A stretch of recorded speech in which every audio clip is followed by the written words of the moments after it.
खुलुमबाय गिबियावनो नोंथांमोनखौ बयखौबो सोरजिदा क्रिएटिभिटी चेनेलाव बरायनायजों लोगो हामलायनायखौ बावहरग्रोनाय जाबाय। दिनैनि माखासे निउस आपडेटफोरखौ नोंथांमोननि सिगाङाव फोरमायथिना होनो आवगायनाय जालायबाय। नोंथांमोनहा भिडिअखौ नायनानै मोजां मोनोब्ला लाइक खालामगोन होनना आसा खालामबाय। लोगोसे इउटिउब चेनेलखौ दाबो साबस्क्राइब खालामाखैबा साबस्क्राइब खालामनानै लानो थाखाय गुरै खावलायनाय जाबाय। तो बिदिब्ला जोङो भिडिअखौ जागायनोसै। আজিৰ দিনত যোনে UPPL কৰে ইহঁতে বনটো আনিব পাৰে বুলি মই গম পাওঁ। যোনে UPPL নকৰে ইহঁতে একো নাপায়, সেইটো মই গম পাওঁ। যোনে UPPL কৰে ইয়ে PMAY ভোটটো পায়, যোনে UPPL নকৰে ইহঁতে PMAY ভোটটো নাপায়। ইহঁতৰ কেৰেক্টাৰটো সেইটোৱেই। আমাৰ দিনত আমি চৰকাৰ হ'লেও কোন UPPL, কোন BJP, কোন UDF, কোন কংগ্ৰেছ এইটো আমি চিনি পোৱা নাছিল। গৰীব হিচাপে যিখিনি ফেচিলিটি পাব লাগে সেইখিনি ফেচিলিটিটো আমি দি আহিছে। চৰকাৰটো এনেকুৱা চলাব লাগে, কথা সেইটো দেই হ'ব। নাই ইয়াততো ৰেঞ্জাৰক ধৰিবই লাগিব। ৰেঞ্জাৰক ধৰিলেহে গম পাব গোটেই কথাটো। ৰেঞ্জাৰক পিক আপ কৰিছে পুলিচে, ভাল। ৰেঞ্জাৰে গোটেই কথাটো কৈ দিব কি হৈছে কি হোৱা নাই। ডিপাৰ্টমেণ্ট হিচাপে ৰেঞ্জাৰে দোষী, ৰেঞ্জাৰক ধৰিবই, তাৰ পৰা ষ্টেটমেণ্ট ল'ব, তেতিয়া তাৰ পৰা গোটেই কথাটো ওলাব কেনেকৈ হৈছে কি হৈছে সেইটো বাছ। BPF সক্ৰিয় নাথাকিলেতো BPF শেষ হৈ যাব। তো সেইকাৰণে BPF সক্ৰিয় হৈছে। BPF আগতো সক্ৰিয় আছিলে। BPF সক্ৰিয় থাকোঁতে আমি চৰকাৰ বনালোঁ, গতিকে BPF সক্ৰিয় থাকোঁতে আমি গোটেই MLA পালোঁ।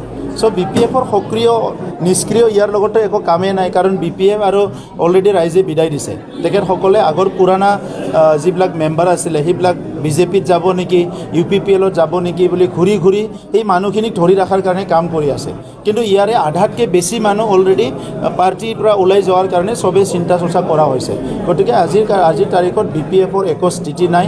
তেখেতসকলে এইখিনি মানুহে ইয়াত একবাৰ দেখুৱায়, এগাৰত একবাৰ দেখুৱায়, এই নাটকবিলাক কৰি আছে। এইটোতো চবেই কয়, চব দলে ক'ব নিজৰ তাত আহিব, কিন্তু সময়ত দেখা পাব যে BPF আৰু হয়তো নাথাকিবই চাগে কেইদিনমান পিছত।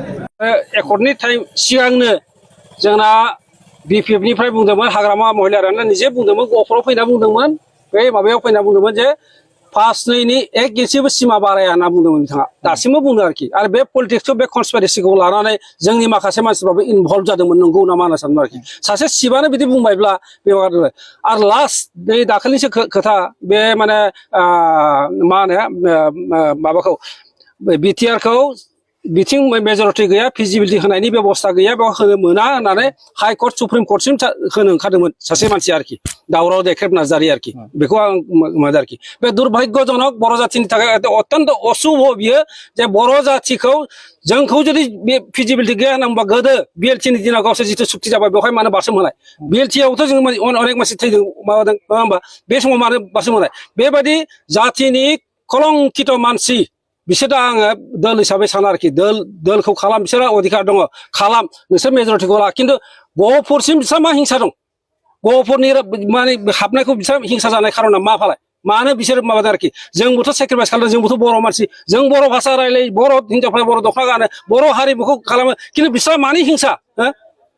बिसोरहा हिंसानि खारना मा फालाय? बिसोरो राजनिति खालामनो आपत्ति गैया, जोंबो समर्थन होनांगौ जुदि मोजां माबाब्ला। खिन्थु बेबायदि जों माबा खालामोब्ला जोङो बे बर' जाथिनि थाखाय अत्यन्त दुर्भाग्यजनक होननानै जों सोंखारियो। आरो बेबायदि पदक्षेप जाहाथे दाला, जाथिनि बेरेखा हाबाखौ जाहाथे दाला, दलनि बिसिनि गावसिनि सियारनि सुरक्षितनि थाखाय, गावसिनि सुरक्षानि थाखाय बेबायदि सिन्था खालामनाया बे बर' जाथिनि अशुभ लक्षण, बर' जाथिखौ फोजोबस्रांनायसो मोनसे पदक्षेप होननानै सानो आंखौ, आगान होननानै सानो आंखौ। बेखायनो आङो बिथांमोनखौ दा तीव्र भाबै माने प्रतिबाद खालामो आरोखि दा। ओमफ्राय दा जोबथारनायाव जिहेतु BTRआ जोंसिम हाबफैबाय, आङो लुबैदों दा जि आङो डिमान्ड होदों बे आंनि डिमान्ड नङा, बे रायजो राजानि डिमान्ड। बियो जोंनो दा जाफुंनांसिगौ। दा अबयसे दासिम 3 बोसोरनिल' एसे बारा थांदों जानो हागौ, होमब्लाबो जोङो दा जोबथा माबा हिसाबै जोङो दा जों समस्या, अनेक समस्या दङ दा। हारसा MLA, हारसाफोरनि गादब जानायाव जों दंबाय थायो। जों दा एसे बांसिन साबसिन स्कप मोनसे एडभान्टेजखौ मोनबाय जोङो दा बेवहाय। बेनिखायनो बयबो रायजो राजाफ्रा हेफाजाब होनांगौ, मदद होनांगौ, आं बेखौ खावलायदों दा। आरो इभेन जायफोर दा बे BTRखौ प्रटेस्ट खालामबाय थादों बिथांमोनाबो गावसिनि दलखौ खालामोब्लाबो बिसोरो जाथिनि बेरेखाखौ जाहाथे गाया, आं बेखौ खावलायहरो आरोखि, आं खावलायो आरोखि।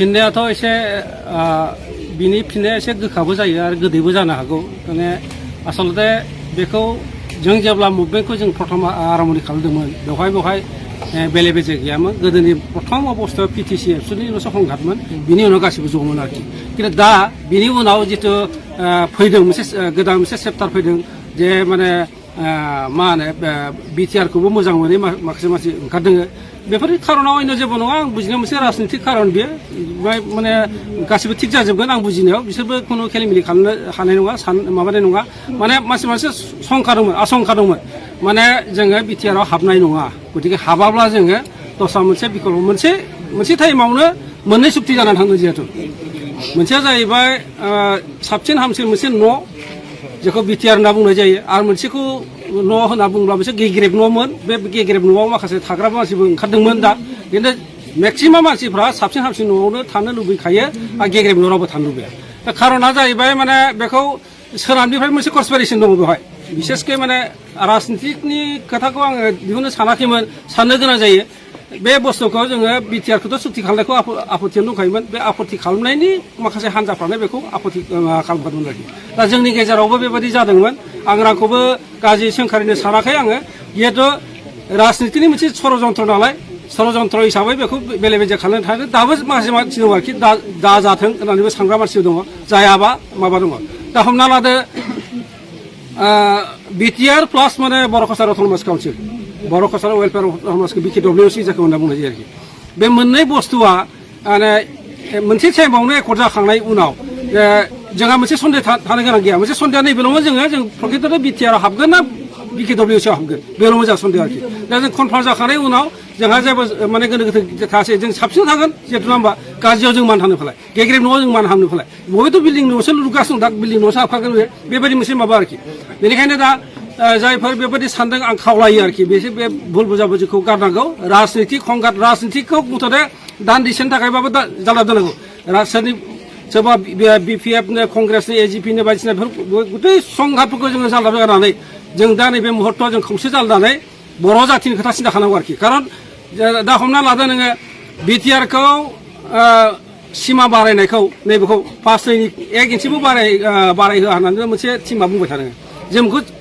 सोंखायो आरो बेखौ लानानै नैबे सिमा बारायनायखौ दाखालिसिमहालागै सासे मानसिया हाइकर्ट सुप्रिम कर्टबो खालामनो ओंखारखांबावबाय दा आरोखि दोलोखौ आं बुंला आरोखि बिपिनिफ्राय ओंखारबाय आरोखि बुंबाय आङो दा बिपिनिफ्राय ओंखारबाय सासे मानसिया सुप्रिम कर्टसिम खालामनो ओंखारबाय जि समाव बिसोरो जोंखौ माने गफोरनि बर'फोरखौ लानानै बिसोरो आन्दलनाव बारसोम होबाय थै होबाय न' बां सावहोबाय बिसोर गावसोर बिटिसि मोनखांनायनि उनाव जोंखौ दिनै माने बेवहाय मेजरिटि गैया बर'फ्रा माने बिटिआर हाबनायनि जिगथा गैया होननानै मा खारनाव बिसोर अबे थैजों मुंखौ बिसोरलाय बे मोनसे दुखुनांथाव बाथ्रा आरोखि मोनसे सिम्पेथेटिक मोनसे माबा आरोखि बे जों मा होनो सेन्टिमेन्टेल बाथ्रा आरोखि जोंनि थाखाय दा बेखायनो आं सानदों माने फैबाय थानाय जितु सम बे समखौ जोङो राजनितिखौ एसे जों दोनथ'नानै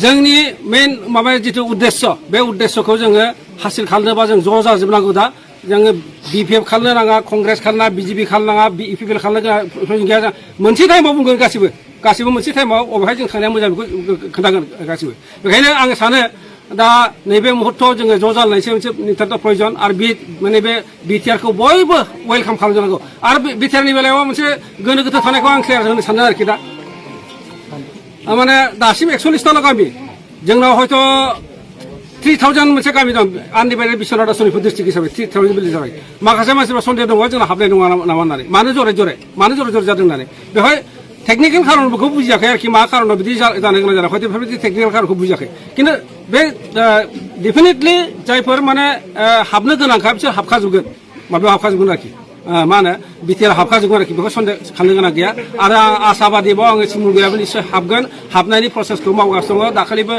जोंना माबाया प्रमद बर' साराबो बुंलांदों एसे हाबगोन बायदिखौ बुंलांदों बेखायनो नैबे माबाखौ संघातखौ गारनानै जों दा नैबे बिटिआरखौ जाफुंसार होनायखौ बयखौबो मदद होनो थाखाय खावलायदों राजनितिनि एनायनि बेले बेजेखौ बाद होनानै बेफोर जेबो अयन' खारन गैया बेफोर राजनिति हंगार गोजासो हजोंनिफ्राय बिसेसकै सोनाबनिफ्राय थुहरनाय गोजा माबा गोजा बेफोर माने बेखौ मिसगाइड खालामदों दा लिडारफ्राबो एसे मिसगाइड जानो नागिरो आरो बे मिसगाइडआ जोंनि गेजेराव एसेबां बारा गोबाव थाया बे बयबो खौसे जाजोबगोन जों दा खौसेयानो जाफिनजोब्बाय दा आरो आं दा जायफोर भुल बुजिना दङ दा बे भुल बुजिना थानायफोरखौ आं खावलायदों बयबो जों ज' हाबफैजोबनांगौ मोनसे न'खराव हाबनानै जों